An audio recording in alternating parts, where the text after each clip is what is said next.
너 차는 정했어? 아빠가 돈 보태줄 테니까 좋은 거 사라고 하더라. 에이, 됐어. 그냥 적당한 거 타고 다니면 돼. 나한테 여윳돈으로 3천만 원 정도 있으니까 그 안에서 고르는 중이야. 요즘 3천이면 작은 것밖에 못 사잖아. 어차피 너 내년이면 여자친구랑 결혼도 할 거라면서.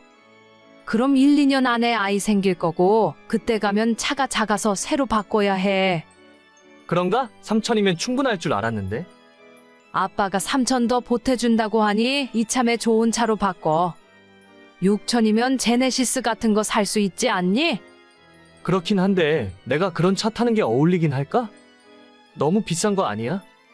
살짝 부담스러운데. 너가 뭐 어때서? 어차피 결혼할 때 살 집도 미리 마련해놨잖아. 그러니까 이번에 직장도 새로 발령받은 김에 차 한 대 정도는 살 수도 있지. 좋은 차 사서 안전하게 오래 타면 돼. 나야 좋은 차 타면 나쁠 건 없지. 근데 엄마 아빠가 도와준다고 하니까 좀 미안하기도 하고. 너 결혼 선물 미리 해주는 거라고 생각해. 그나마 우리 집에서 같이 살 때는 괜찮았는데. 너가 따로 나가 살게 되니까 아빠가 뭐라도 해주고 싶은가 봐. 너무 거절하는 것도 아빠 입장에서 서운할 수 있어. 그냥 고맙다 하고 받아. 알겠어. 전 그러면 감사하게 받을게. 이삿짐 정리도 이제 거의 다 끝나간다. 이번 주 주말에는 올라갈게요. 바쁘면 안 와도 돼. 너가 거기에서 적응하는 게 먼저지. 저는 대학 졸업하고 나서 쭉 부모님 집에서 지내고 있었어요. 그 당시에는 부모님 집이 직장에서 조금 멀긴 해도 지하철로 출퇴근을 할 수 있었는데 몇 달 전에 갑자기 세종시로 발령이 나는 바람에 혼자 이사를 올 수밖에 없었습니다. 제가 다니는 직장이 발령이 나면 무조건 명령에 따라야 하고 언제 다시 수도권으로 돌아올지 기약도 없기 때문에 결혼을 약속한 여자친구도 저를 따라 같이 세종시로 내려와 살기로 했죠. 그동안 모아놨던 돈으로 전셋집을 구했고 여자친구가 내려오면 혼수를 맞춰서 한 집에 같이 살 생각이었어요. 이미 양가 부모님들 허락도 다 받아놨고 내년 봄에 결혼식 올릴 예정이라 지금부터 같이 살아도 큰 문제는 없었습니다.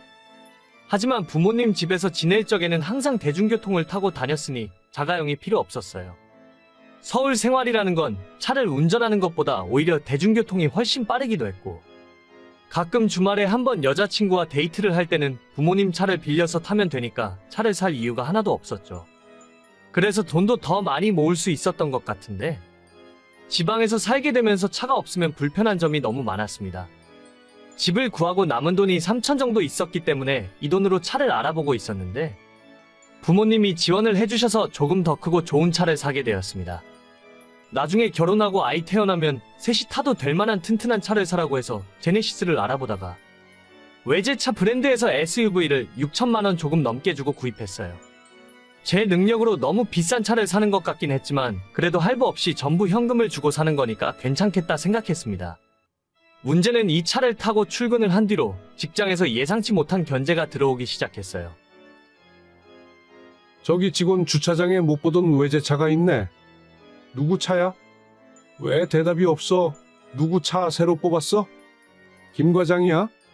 저는 아닙니다. 그럼 누구야? 이대리야? 아니면 다른 부서 사람인가? 아까 아침에 보니까 신주임이 차 타고 출근하는 것 같던데. 신주임, 차 새로 뽑은 거 아니야? 네, 네, 맞습니다. 원래 제 차가 없었는데 여기로 발령받으니까 차가 필요하더라고요. 지난주에 차가 나와서 오늘 처음 타고 나왔습니다. 그렇구만. 신주임 집이 좀 사나 보네. 우리 회사 주임 월급이 그렇게 많은 건 아니잖아. 아니요, 그런 게 아니라 내년에 결혼할 예정이라서 부모님이 도와주셨습니다. 아이 생기면 튼튼한 차가 필요할 거라면서요. 요즘 국산차도 참 튼튼하게 잘 만들던데 젊은 사람들은 무조건 외제차라면 환장을 하는 게 문제야. 그거 얼마 주고 샀어? 저는 잘 모르겠습니다. 제가 검색해봤더니 6천만 원 조금 넘는 것 같네요. 신주임 돈 많네? 우리 중에 차가 제일 좋아? 죄송합니다. 그런 의도는 아니었는데. 죄송할 게 뭐가 있어? 자기가 여유 있고 자기 돈으로 외제차 산다는데 그걸 누가 뭐라고 해? 나 그렇게 꼰대 같은 사람 아니야. 역시 결혼 안 한 사람들은 하고 싶은 거 다 하면서 산다니까. 김 과장, 우리도 결혼만 안 했으면 벤츠 포르쉐 다 타고 다녔을 텐데. 그렇지 않아? 맞습니다. 저도 10년 된 중고차 안 타고 다녔죠. 애들 크면서 돈 들어갈 곳은 넘쳐나지. 와이프는 맨날 돈 더 벌어오라고 난리지. 외제차까진 바라지도 않으니까 국산이라도 새 차로 뽑았으면 바랄 게 없겠네요. 그래, 결혼한 사람들은 다 똑같다니까. 신주임은 아직 총각이라 혼자 벌어서 혼자 쓰잖아. 요즘은 카푸어다 뭐다 해서 돈 벌면 외제차 뽑아서 할부금 낸다 하더라고. 신주임도 할부로 샀어? 아, 아니요. 저는 전부 현금 주고 샀습니다. 할부 별로 안 좋아해서요. 뭐 6천만 원 넘는 차를 현금 주고 샀다고? 우리 신주임 그 나이에 참 대단하네. 아닌가? 부모님이 대단하신가? 그런 거 아닙니다. 그냥 다들 평범하세요. 평범한 사람이 어떻게 30대의 외제차를 타? 로또라도 된 거야? 부장님도 그랜저 타는데 새파란 젊은 사람이 외제차 뽑을 생각을 했어? 어허, 이 사람아. 누가 보면 내가 외제차 타지 말라고 한 줄 알겠네. 신주임, 우리는 그런 거 신경 안 쓰니까 맘 놓고 타고 다녀. 근데 창피해서 나도 이제 차를 바꾸던지 해야겠다. 부장님, 뭐로 바꾸시게요? 부장님이 바꾸시면 저도 바꾸겠습니다. 글쎄, 우리 신주임이 외제차 타니까 나도 외제차 한번 알아볼까? 벤츠, 이런 건 요즘 얼마나 하나? 부장님 인격에는 S클래스 이 정도는 타주시는 게 맞죠? 그거 엄청 비싸잖아. 신주임 정도 되는 사람들이나 살 수 있는 거지. 나 같은 평범한 사람은 못 사. 김 과장, 우리는 제네시스나 한번 알아보자고. 제네시스도 저한테는 무리입니다. 부장님 제네시스 뽑으시면 저는 그랜저로 알아보겠습니다. 원래 부하 직원은 한 급 낮춰서 타는 게 맞죠? 그래, 그런 법이 있었어? 그럼 우리 회사에서는 신주임이 가장 높은 사람이네. 앞으로 결제는 신주임한테 다들 받으라고, 알겠지? 부장님 농담도 정말 잘하십니다. 유머 감각이 탁월하세요. 진짜 듣자 하니 유치해서 같이 못 놀아주겠더라고요. 제 차가 엄청 대단한 브랜드의 외제차도 아니고 아이 낳으면 새 식구 타고 다닐 만한 적당한 크기의 SUV입니다. 도저히 업무를 하기에 불가능할 정도로 차 이야기를 계속하길래 저 대화 내용 그대로 캡처해서 본사 인사과에 직장 내 괴롭힘으로 신고해버렸어요. 부장이랑 과장은 둘 다 징계 처분을 받았고 저는 본사와 계속 이야기 중이긴 한데 조만간 여기 발령 끝내고 다시 서울로 올라가게 될 것 같아요. 누가 무슨 차 타고 다니는지가 왜 그렇게 중요한지도 모르겠고 제가 할부로 사든 부모님 돈으로 사든 무슨 상관이라 저러는지 이해를 못하겠습니다. 그래도 본사의 빠른 조치 덕분에 저 인간들이랑 오래 같이 일하지 않아도 되는 건 정말 다행이네요. 수준 떨어지고 못난 인간들 옆에 있다 보면 저도 멍청해질까봐 불안했는데 잘 됐어요.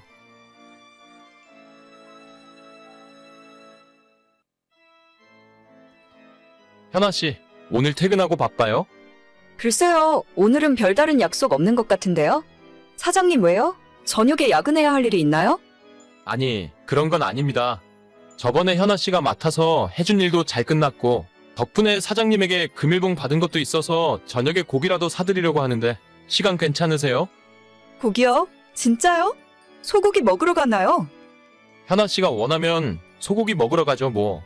어차피 둘이 먹는데 한우 먹어요. 저희 단둘이요? 다른 분들은 아무도 안 가시나요? 네, 사장님께서 현아 씨 칭찬하면서 맛있는 거 사주라고 하셨거든요. 둘이 먹으면 한우 먹을 수 있는 돈인데 여럿이서 가면 삼겹살 먹어야죠 뭐. 그럼 이번에만 둘이서 몰래 가도 되겠죠? 다른 분들에게 조금 죄송하긴 한데. 어차피 다음 주에 전체 회식할 테니까 다른 사람들은 그때 삼겹살 먹으면 돼요. 걱정하지 말고 한우 먹으러 가시죠. 그래야 저도 사장님에게 현아 씨 맛있는 거 사줬다고 이야기할 수 있으니까요. 알겠습니다. 그럼 이따 퇴근하고 뵙겠습니다. 그래요. 저녁에 요 근처에 있는 고깃집으로 갈 테니까 내 차로 이동해요. 저는 27살이고 직장 때문에 혼자 자취하고 있는 미혼 여자입니다. 이제 와서 생각하면 한우에 눈이 멀어서 그런 선택을 하면 안 됐어요. 저는 대학 졸업하자마자 지금 이 직장에 들어와서 일을 시작했고 이제 2년 조금 넘었네요. 3년 전부터 사귀는 남자친구가 있지만 둘 다 결혼 생각은 아직이에요. 저랑 저녁 같이 먹자고 했던 차장님은 나이도 40대 후반이고 아이가 둘 있는 유부남입니다. 평소에 회사에서 말씀도 별로 없는 조용하신 분인데 모든 직원들에게 존댓말을 해주시며 매너가 좋으셔서 여직원들 사이에서 평판이 좋으세요. 게다가 신입사원 때부터 저한테 일도 꼼꼼하게 잘 가르쳐 주셨고 다른 능글맞은 아저씨들과는 다르게 이상한 농담 같은 것도 전혀 하지 않으셔서 인간적으로 꽤 괜찮은 분이라 생각했습니다. 그래서 둘이 고기 먹으러 가자고 하셨을 때도 전혀 이상한 생각은 들지 않았어요. 실제로 제가 회사 세금 문제 때문에 지난 2달 동안 정말 바쁘게 일을 했었거든요. 사장님도 항상 저한테 고생한 우리 미쓰리한테 맛있는 거 한번 사줘야 하는데 라는 말을 자주 하셨기 때문에 진짜로 사장님이 시키셔서 저만 고기를 사주는 줄 알았어요. 이제 와서 생각해보면 조금 이상한 구석이 한두 가지가 아니었지만 그때까지만 해도 사장님 말씀을 철석같이 믿고 있었습니다. 현아 씨, 이제 슬슬 퇴근 준비하고 내려와요. 다른 직원들이 보면 혹시라도 오해받을 수 있으니까 뒷문 쪽 주차장으로 나와요. 알겠습니다. 지금 하는 일만 마무리 짓고 10분 안으로 내려갈게요. 근데 오늘 한 분 더 오실 텐데 괜찮을까요? 현아 씨도 아는 분이에요. 다른 분이요?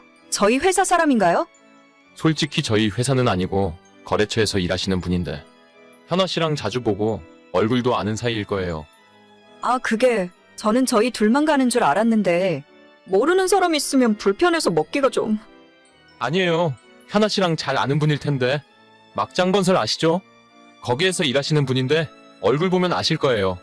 제가 그분이랑 친분이 좀 있어서 오늘 식사하는 김에 같이 약속을 잡아버렸네요. 불편하시면 그냥 그분한테 다음에 보자고 할까요? 이미 약속 잡으신 것 같은데 괜찮아요. 저는 그냥 밥만 먹고 가면 되니까 상관없어요. 이해해줘서 고마워요. 현아 씨는 그냥 고기만 맛있게 먹으면 될 거예요. 알겠습니다. 갑자기 거래처 회사에 직원을 데려온다고 해서 솔직히 좀 깜짝 놀랐어요. 그래도 얻어먹는 처지에 뭐라고 하긴 그렇고 나는 신경 쓰지 말고 조용히 고기나 먹고 가면 그만이라는 생각이었죠. 사장님 차를 타고 식사 장소에 도착을 했더니 정말 어디서 많이 보던 분이 나와 계시더라고요. 얼굴도 까무잡잡하고 연세는 50대 후반에서 60대로 보이는 아저씨였는데 차라리 저랑 나이 차이가 확 나는 분이라서 신경 쓸 일 없어서 좋겠다 싶었죠.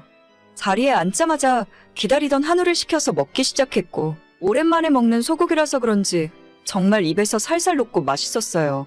다들 직장인들이라 별로 할 말도 없고 이런저런 회사 이야기나 서로 사장님 뒷담화도 하면서 아저씨들이랑 그런대로 즐겁게 식사를 하고 있었는데 갑자기 저랑 함께 온 차장님이 화장실을 다녀오겠다고 하고는 한참 동안 그대로 돌아오지 않더라고요. 사장님, 무슨 일 있으세요? 20분이 넘었는데 왜 안 돌아오세요? 현아 씨 미안해요. 나 오늘 집에 급한 일이 있어서 먼저 들어가 봐야 할 것 같아요. 계산은 저희 먹은 것까지는 했고 추가로 주문한 거 있으면 그 형님이 하실 거예요. 편하게 식사하고 즐거운 시간 보내요. 아니 갑자기 이러시는 게 어디 있어요? 제가 이분이랑 무슨 이야기를 하라고. 저 그냥 일어날래요. 너무 그러지 말고 한 30분만 더 있어봐요. 아무튼 오늘은 너무 미안해요. 내가 다음에 크게 한턱 쏠 테니까 화내지 말고. 사장님! 이게 대체 무슨 상황이에요? 그렇게 저는 거래처 아저씨와 단둘이 남게 되었습니다. 그분은 관심도 없는 본인 소개를 줄줄이 하기 시작했어요. 나이는 58세, 아직 미혼이고 팔순의 노모와 둘이 살고 있다고 하시네요. 이미 그 전에 고기를 먹으면서 소주를 한 잔씩 마시고는 있었는데 식사도 거의 끝나고 저도 집으로 돌아가려 했지만 그분께서 소주 한 병을 추가로 시키더라고요. 자기랑 이거 한 병 다 마실 때까지만 이야기 좀 하자면서 저한테 남자친구가 있는지 물어보고 연애 상대로 연상은 어떻게 생각하느냐 묻더라고요. 그때 제 기분은 정말 참담했고 뭐라고 말로 표현할 수도 없었습니다. 2년 전에 저를 처음 봤을 때부터 상냥하고 싹싹한 모습이 참 마음에 들었다면서 특히 우더른들께 잘해서 좋다는 칭찬을 하시더라고요. 제가 중학교 때까지 집안 사정 때문에 외할머니와 함께 살아서 평소 어른들에게 잘하고 말도 싹싹하게 하는 편이긴 해요.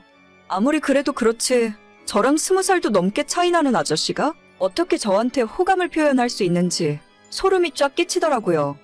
소주잔에 담긴 술을 다 먹으면 사귀는 거라며 웃기지도 않은 농담을 하고 자꾸만 저한테 술을 더 먹이려 하고 이 술 다 먹을 때까지는 못 간다고 하길래 그냥 콜택시 불러서 도망치듯 빠져나왔습니다. 그 자리에 더 있다가는 무슨 일을 당할지 모르겠다는 생각이었고 이 모든 상황이 너무 불쾌했거든요. 뒤에서 저를 붙잡는 소리가 들렸지만 무시하고 택시가 오자마자 타고 집으로 가고 있는데 모르는 번호로 연락이 오더라고요. 현아 씨, 오늘 즐거웠습니다. 다음에 또 만날 기회가 있었으면 좋겠네요. 누구시죠? 오늘 같이 식사했던 카페입니다. 유카페요. 이 번호가 제 번호니까 저장하세요. 아, 정말 죄송한데 앞으로 따로 연락은 안 하셨으면 좋겠어요. 왜 그러시죠? 그냥 별다른 뜻 없고 친하게 지내면서 가끔 밥도 먹고 쇠주 한잔 하는 사이로 지냈으면 좋겠습니다. 편한 오빠라고 생각하세요. 아니에요. 제 남자친구가 알면 화를 많이 낼 것 같아요. 진짜로 연락 안 해주셨으면 좋겠어요. 그 남자랑 당장 결혼할 것도 아니잖아요. 인생 어떻게 될지도 모르는데 열린 마음으로 생각해 보자고요. 능력 있는 연상 오빠랑 한번 만나보는 것도 나쁘지 않아요. 아니에요. 저희 아빠랑 형님 동생 하실 나이인 것 같은데 너무 부담스러우니까 그만해주세요. 형님 동생 하다가 장인 사위 될 수도 있잖아요.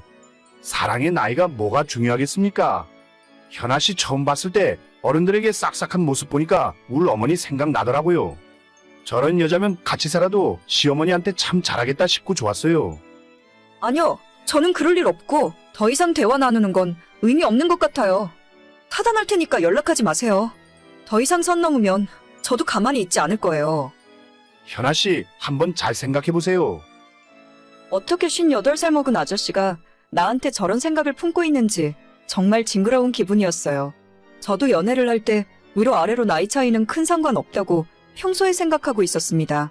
상대방 남자가 충분히 괜찮은 사람이라면 띠동갑 정도는 만날 수도 있다 싶어요. 그런데 내일 모레 은퇴할 나이인데 별다른 직급도 없는 아저씨랑 제가 만날 이유는 없잖아요. 게다가 늙은 홀어머니까지 모시고 산다는데 제가 어머니 잘 모실 것 같아서 좋다고요? 진짜 그 말 듣는 순간 앞에 있는 소주병으로 그냥 확! 아무튼 집에 오는 내내 진정도 안 되고 너무 화가 나서 차장님에게 다시 연락을 했습니다. 저기요 차장님, 진짜 너무한 거 아니에요? 어떻게 제 연락처까지 알려줄 수가 있어요? 미안해 현아 씨. 다음에 내가 진짜 크게 한턱 쏠게. 그 형님이 현아 씨가 너무 마음에 들었는지 꼭 자리 한번 만들어 달라고 하길래.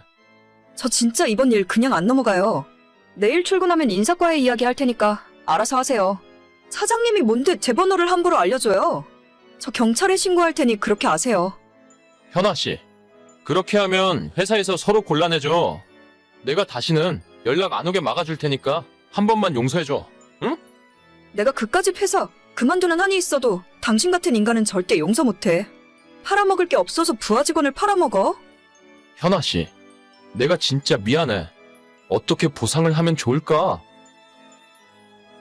다음 날 출근했는데 차장이 저를 탕비실로 따로 부르더군요. 제 앞에서 무릎 꿇고 절대 인사과엔 이야기하지 말아 달라는데 순간 그 모습 보니 마음이 조금 약해졌어요. 사과의 의미로 100만 원을 제게 주고 앞으로 절대 그 아저씨에게서 연락 안 오게 해주겠다는데 일단 한번 속는 셈 치고 그 말을 믿기로 했어요. 지금 다니는 회사가 살고 있는 집에서 가깝기도 하고 솔직히 이만한 직장 구하기 쉽지 않거든요. 마음 같아서는 경찰도 부르고 인사과의 이야기에서 홍구멍을 내주고 싶지만 괜히 저까지 불이익 당할 것만 같고 일 커지게 만들고 싶진 않네요. 그날 점심시간에 차장님이 바로 제 통장으로 100만 원을 입금해 주었고 일단 그거 받고 참기로 했어요. 만약 또 그 아저씨한테 한 번이라도 연락이 온다면 그땐 참지 않고 바로 신고해버릴 겁니다. 너무 쪽팔린 일이라서 남자친구는 물론 주변에 아무한테도 이야기 못했어요.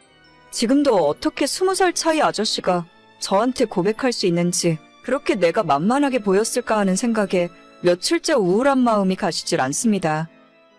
오늘의 사연은 여기까지입니다. 구독과 좋아요, 알림 설정은 많은 힘이 됩니다. 다들 행복하시고 좋은 하루 되세요.